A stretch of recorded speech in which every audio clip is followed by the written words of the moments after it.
ॐ ज्ञानाञ्जनशलाकया चक्षुरुन्मिलितं येन तस्मै श्रीगुरवे नमः।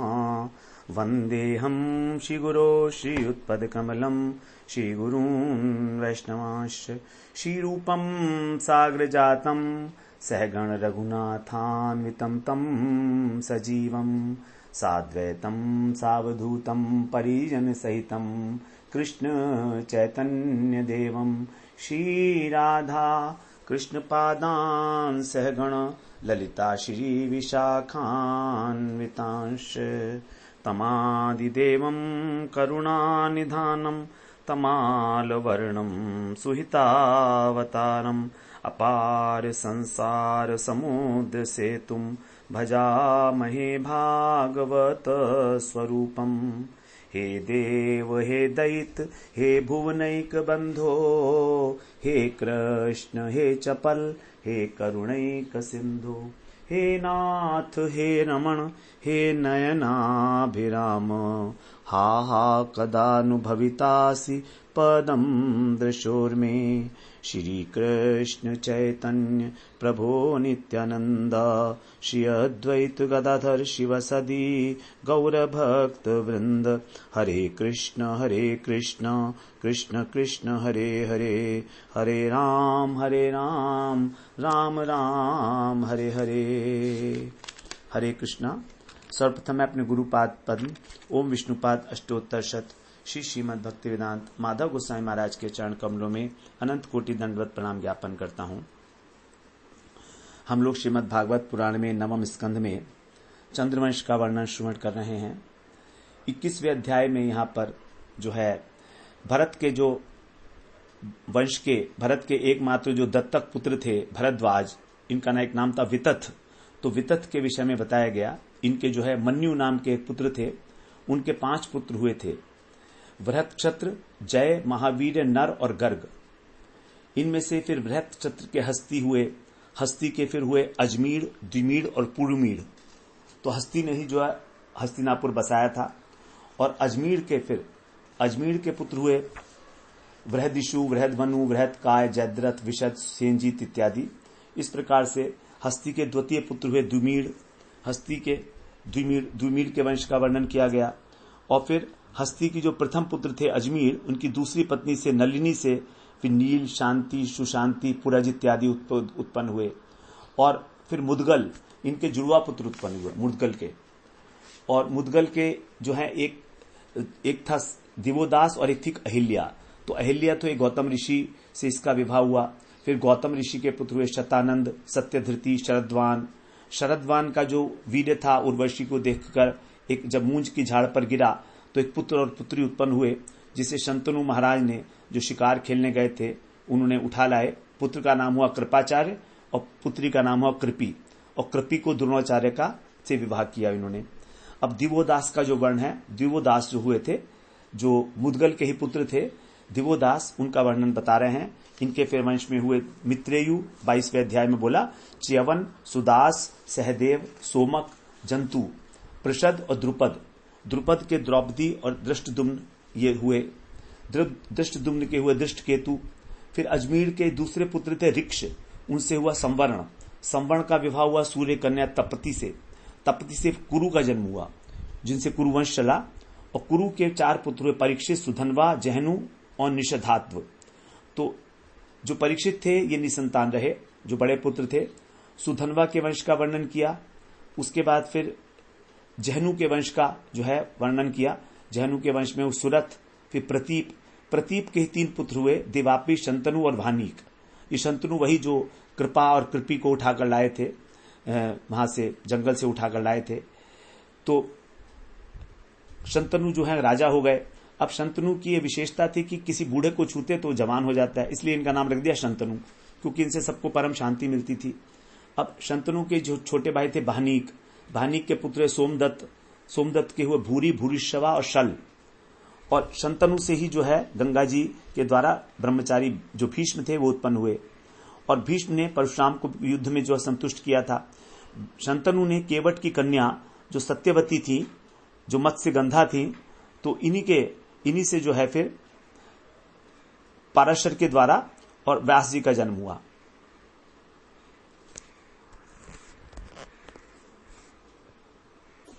पाराशर तो सत्यवती का शांतनु से विवाह होने से पहले ही उनका जो है पाराशर ऋषि के साथ संबंध हुआ था और उससे जो है व्यास जी का जन्म हुआ था।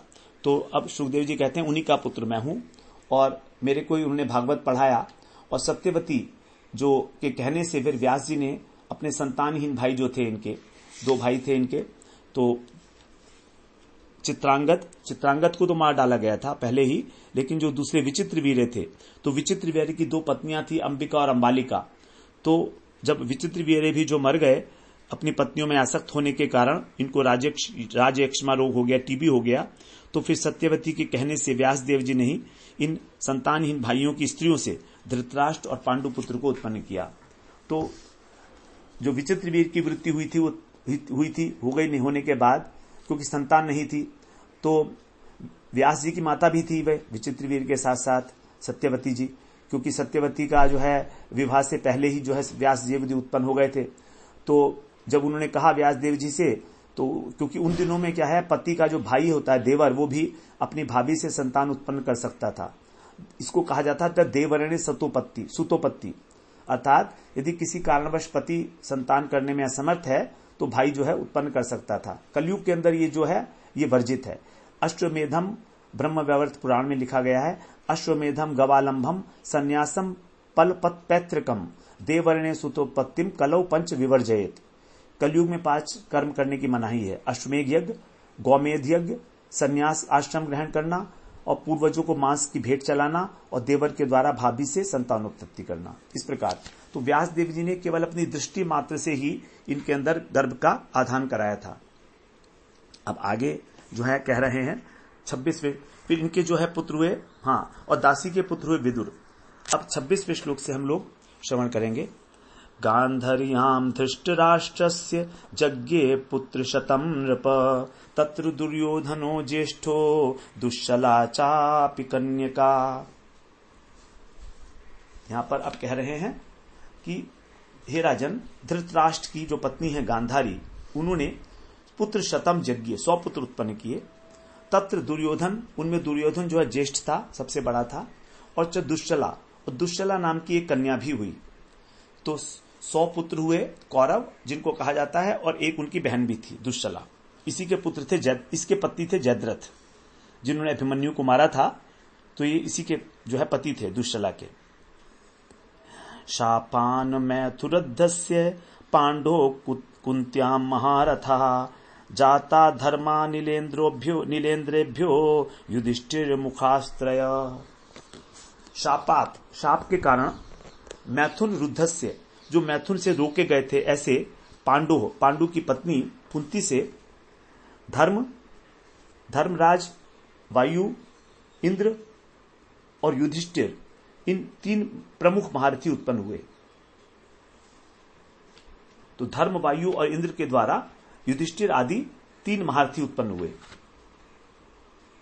क्योंकि पांडु को शाप मिल चुका था कि वो मैथुन धर्म में संलग्न नहीं हो सकते हैं। तो महाभारत में कथा आती है कि एक दिन पांडु जो है वन में शिकार खेलने गए हुए थे, वहां मुनि और उनकी एक पत्नी मृग और मृगी बने हुए विहार कर रहे थे। वो थे तो मुनि और उनकी पत्नी, लेकिन वो मृग और मृगी बने हुए थे। अब पांडु जी ने अनजाने में ही उनको समझा कि ये मृग ही हैं। ये तो मालूम नहीं था कि मुनि हैं जो मृग का वेश धारण किए हुए हैं, मृग का रूप, क्योंकि मुनि लोग तो योगी होते हैं, वो किसी प्रकार से जो है कोई भी शरीर धारण कर सकते हैं। तो अनजाने में उन्होंने मृग को मार दिया।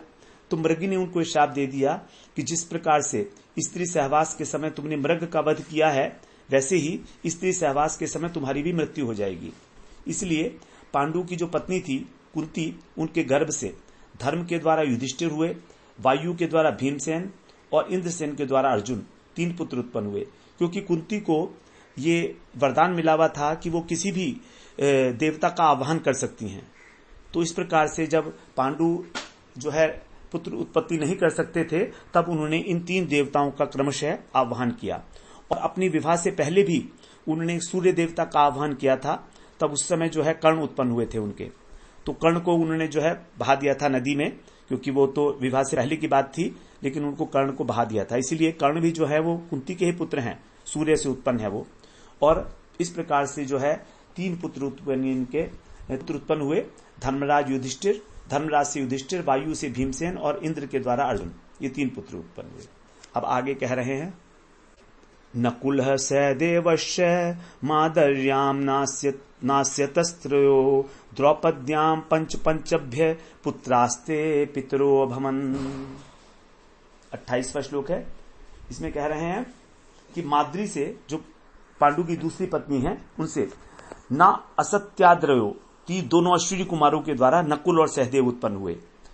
और द्रौपदी से पंचभ्य, 5 पांडवों से तुम्हारे जो 5 पितर हैं वे उत्पन्न हुए। 5 पितर जो पांडवों के, वो द्रौपदी के जो 5 पुत्र हुए, उनके विषय में बताया जा रहा है। तो यहां पर बताया कि माद्री जो हैं वो दोनों अश्विनी कुमार के नाम बताए हैं यहां पर। एक का नाम है नासत्य और दूसरे का नाम है दस्र। नासत्य और दस्र इनके नाम है अश्विनी कुमारों के। तो नासत्य से नकुल और दस्र से सहदेव का जन्म हुआ। ये जो है पांडव सभी द्रौपदी के पति हैं। तो द्रौपदी के 5 पति की कथा आती है इस प्रकार से। पूर्व काल में जब त्वष्टा ऋषि के पुत्र विश्वरूप को पुरोहित बनाकर इंद्र ने मार डाला था, तब ब्रह्महत्या ने आक्रमण किया था उनके ऊपर। हम लोग ये श्रवण कराए हैं। और इससे देवराज इंद्र जो है उनका तेज नष्ट हो गया था, और वही तेज जो है धर्मराज में समा गया था। जब वहां पर इंद्र में वो तेज नहीं रहा तो धर्मराज में वो समा गया। अब जब त्वष्टा के पुत्र वृत्तासुर को जब इंद्र ने मारा तो उनका जो तेज बल था वो वायु देवता में समा गया। इंद्र ने जब जब भी कभी कोई गलत कार्य किया है तो उसका जो तेज है निकल के किसी न किसी देवता में समाया है। ये कथा आती है मार्कंडेय पुराण में। उसमें बताया है कि इंद्र का जो तेज है, जब जब भी उसने कुछ गलत काम किए, ब्रह्म हत्या की है या कुछ किया है, तो उसका तेज निकलकर किसी और देवता में समा जाता था। तो जैसे जब उसने विश्वरूप को मारा, विश्वरूप ब्राह्मण थे, तो उसका तेज जो है वो धर्मराज में समाया। फिर जब वृत्तासुर भी त्वष्टा ऋषि के पुत्र थे, जब इसको मारा तो वायु में समा गया। फिर जब इंद्र ने गौतम की पत्नी अहिल्या, इनका सतीत्व भंग किया, तो उसका तेज अश्विनी कुमारों में समा गया, नासत्य और दस्र में। और वही जो है जब समय आया तो धर्मराज के द्वारा कुंती के गर्भ से युधिष्ठिर के रूप में उत्पन्न हुए, जो वो तेज था। तो इंद्र का ही तेज है जो धर्मराज के अंदर था, और वही तेज जो है कुंती के माध्यम से फिर आया युधिष्ठिर के रूप में। वायु के द्वारा वही तेज भीमसेन के रूप में आया, और इंद्र के द्वारा जो अर्जुन की दूसरी पत्नी थी, नहीं अर्जुन की पांडु की, तो पांडु की जो दूसरी पत्नी थी माद्री, उनके अंदर जो तेज आया वो आया अश्विनी कुमार से, और अश्विनी कुमारों के अंदर आया था उनसे नकुल और सहदेव हुए।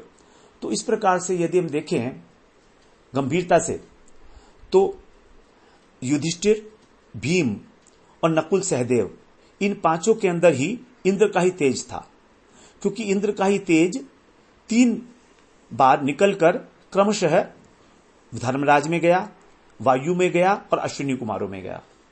तो इस प्रकार देवराज इंद्र ही अपने 5 रूपों में अवतीर्ण हुए हैं। कहने को इसको कहा जाता है कि धर्मराज के अंश थे युधिष्ठिर, लेकिन वो अंश जो है, वो तेज जो था वो था इंद्र का ही। तो इस प्रकार से इंद्र ही 5 रूपों में अवतीर्ण हुए हैं। तो उनकी जो पत्नी थी इंद्र की शची, वही द्रौपदी के रूप में आई है। और इसीलिए 5 पांडवों को एक ही इंद्र समझना चाहिए, जिनकी एक ही पत्नी है द्रौपदी के रूप में, और वो शची ही है। तो इस प्रकार कोई भी उल्लंघन नहीं हुआ है किसी भी प्रकार का वैदिक परंपरा का। द्रौपदी से कहा, हम कहने को तो कहा जाता है कि द्रौपदी के 5 पति हैं, लेकिन वो 5 पति ही इंद्र के ही अंश हैं।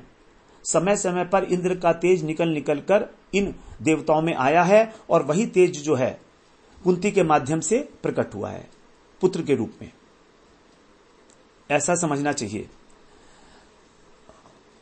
अब यहां पर द्रौपदी के जो 5 पुत्र हैं जो बताए हैं, उनको नाम क्या है आगे। युधिष्ठिरात् प्रतिबिंध्य श्रुत सैनो व्रकोदरात् अर्जुनात् श्रुत कीर्तिस्तु शतानीकस्तु नाकुलिः।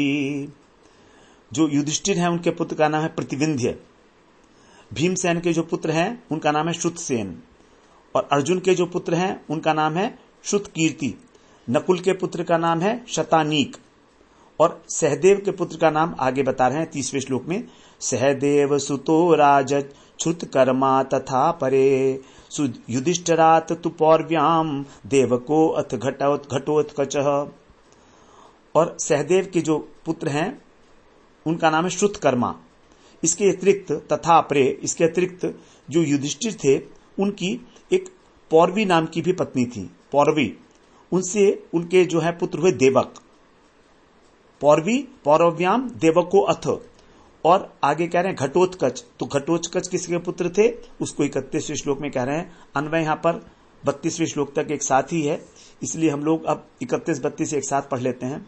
भीमसेनाद हिडम्बायां काल्यां सर्वगतस्ततः सहदेवातु सुहोत्रं तु विजयासूत पार्वती करेणुमत्यां नकुलो निर्मित्रं तथार्जुनः इरावन्तम् उलूप्यां वै सुतायां बभ्रुवाहनं मणिपूरपते सोऽपि तत्पुत्रः पुत्रिका सुतः। जो घटोत्कच थे वे भीमसेन की जो पत्नी थी हिडिंबा उनके पुत्र हुए। तो उनके जो हैं भीमसेन के हिडिंबा से घटोत्कच और काली, ये, और काली से सर्वगत नाम के पुत्र हुए। तो ये भी काली जो है ये भी भीमसेन की पत्नी है, घटिंबा और काली। तो हिडिंबा से हुए घटोत्कच और काली से हुए सर्वगत। अब सहदेव के पर्वत कुमारी विजया से सुहोत्र नाम के पुत्र हुए। ये पर्वत की कन्या थी विजया, और विजया जो है पर्वतों के राजा की पुत्री थी।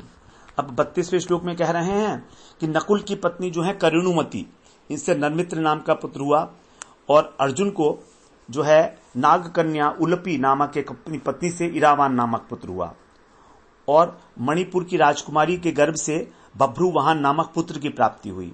ये अर्जुन के विषय में बताया। तो अर्जुन के भी जो हैं दो पत्नियां और थी। तो एक तो द्रौपदी सुभद्रा, और नाग कन्या थी उलूपी, और मणिपुर की राजकुमारी, 4 पत्नियां थी अर्जुन की भी। तो उलूपी नाम की पत्नी से इरावान नामक पुत्र हुआ, और मणिपुर की राजकुमारी के गर्भ से बभ्रुवाहन नामक पुत्र की प्राप्ति हुई। और बभ्रुवाहन जो है वो मणिपुर के राजा का दत्तक पुत्र बन गया। यद्यपि ये पुत्र तो था अर्जुन का, लेकिन वो अपने नाना का ही दत्तक पुत्र बन गया। इस प्रकार से तो यहां पर जो कह रहे हैं कि पार्वती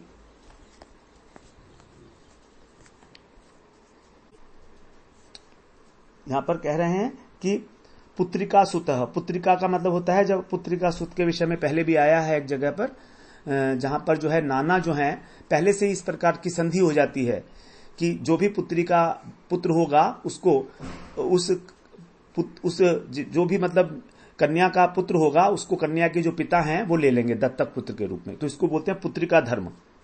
इसका पहले भी एक जगह वर्णन आया है, हम लोग श्रवण किए हैं। तो इस प्रकार से जो मणिपुर जो है, ये जो इसकी पत्नी थी अर्जुन की, मणिपुर की राजकुमारी, उनका नाम था पार्वती। तो ये पहाड़ी देश के राजा की कन्या थी ये। तो इस प्रकार जब 5000 वर्ष पूर्व भी जब पांडव शासन कर रहे थे, मणिपुर का अस्तित्व रहा होगा, वहां पर एक राजा भी होगा।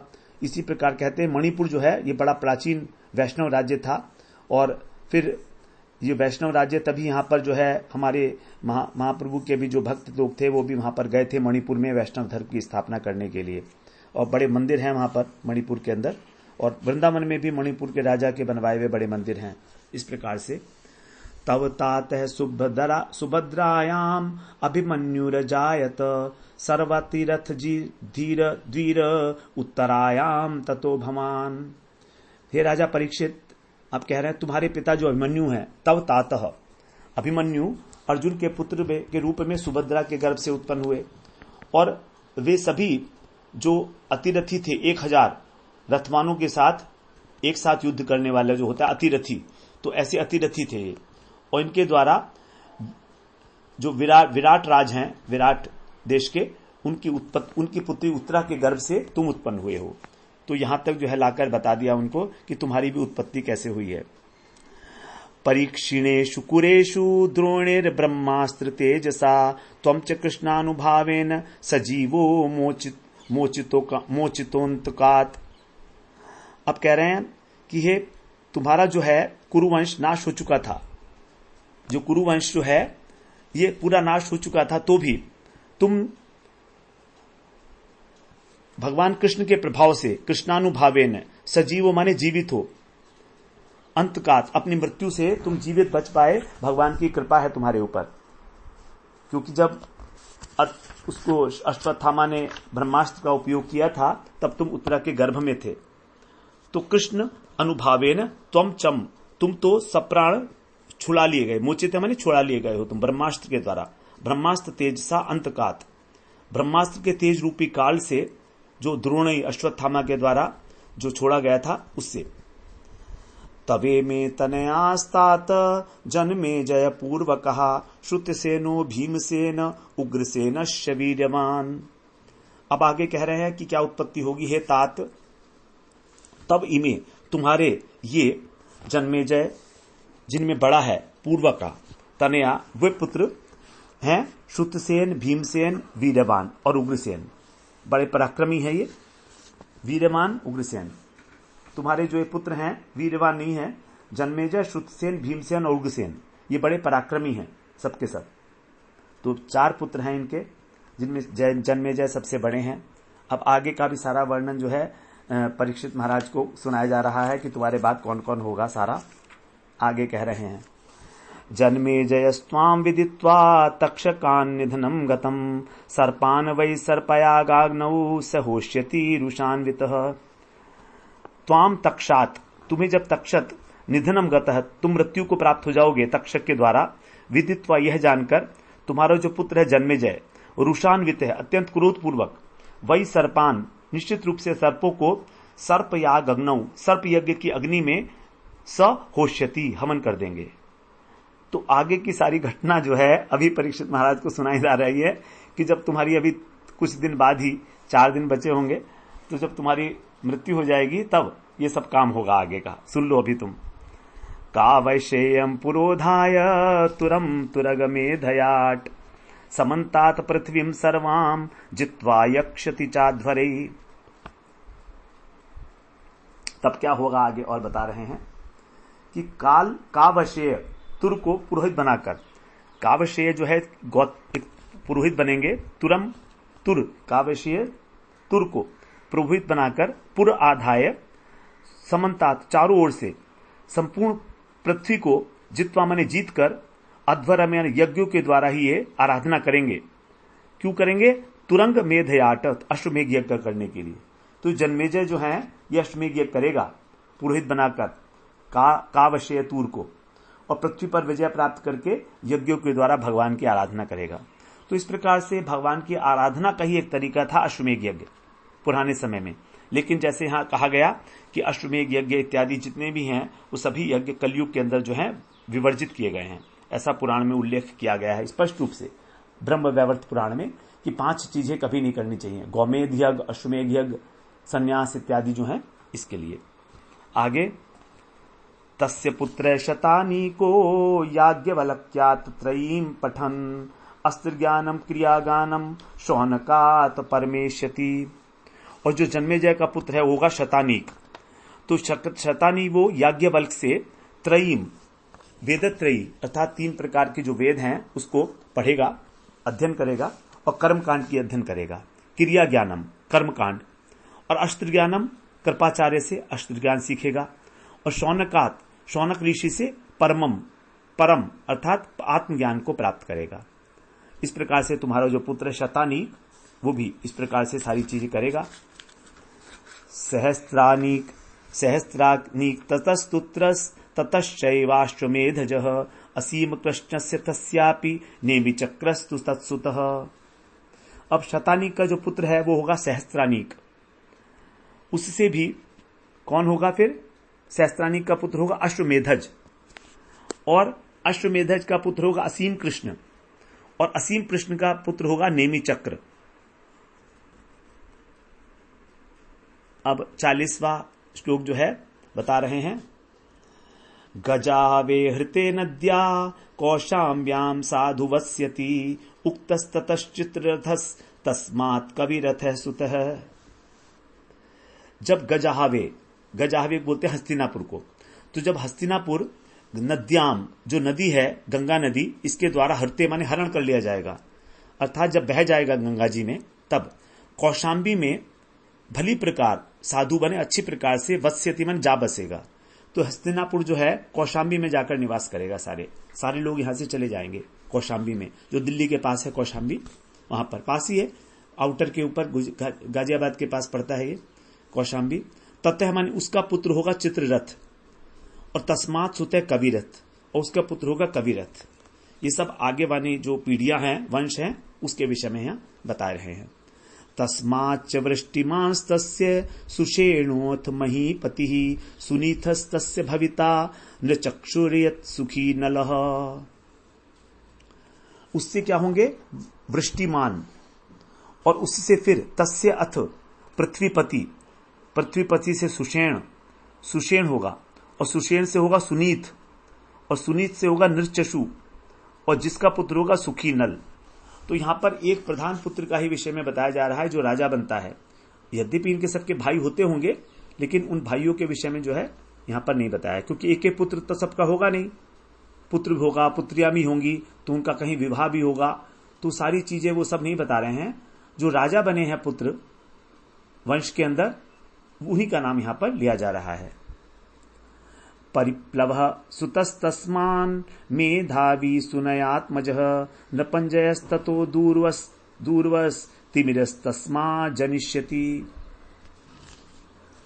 उसका पुत्र होगा सुखी नल का परिप्लव का पुत्र होगा मेधावी का पुत्र होगा सुनय, और उससे नृपंजय से दूर्व, और दूर्व से तिमी जनिष्यति उत्पन्न होगा। तिमेर बृहद्रसस्तस्मात् छतानीकः सुदासजः शतानीकात् दुर्दमनस्तस्यात् पत्यं बहि नरः। तिमी से बृहद्रथ का जन्म होगा, बृहद्रथ से सुदास से शतानीक पहले भी आ चुके हैं।